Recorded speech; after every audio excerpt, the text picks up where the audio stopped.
God Almighty says in Surah The Consultation, verse 13, He has ordained for you of religion what He enjoined upon Noah, and what we have revealed to you, and what we enjoined upon Abraham and Moses and Jesus, to establish the religion, and not be divided therein.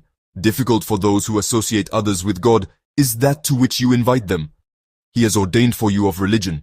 This means God has set up a religion for you, O believers, to follow, just as He commanded the earlier messengers. So the main idea of this religion is the same.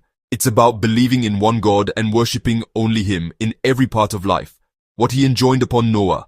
This means what God commanded His messenger Noah, who was the first messenger God sent to a people who worshipped many gods. His mission was to call for the unity of God, to worship only God, and to set up His laws. And what we have revealed to you. This means, and what we have shown you, O Muhammad, about this religion, is the same as what God commanded the messengers before you. So your message is a continuation of the messages that came before, and what we enjoined upon Abraham and Moses and Jesus. This means, and what we commanded Abraham, Moses and Jesus. They were all told to call people to believe in one God, to follow His law, to pray, to give zakat, to command what is proper and forbid what is wrong, to do good deeds and not to split up in religion, to establish the religion.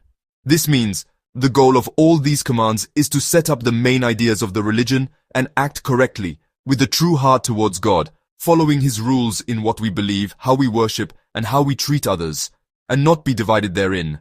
This means, don't argue about the basic parts of the religion, and don't form separate groups, like the people before us among the people of the book, who disagreed after they had gained knowledge, splitting into groups and parties, and they went astray and became enemies. Difficult for those who associate others with God is that to which you invite them.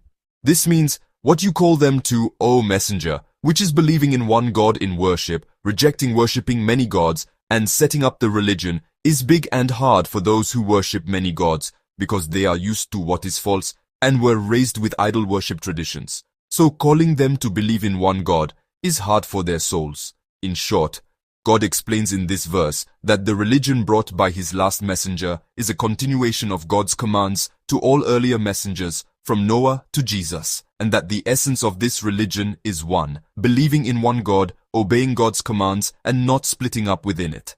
However, those who worship many gods hate this and find its message hard, because it goes against their idol worship and their desires.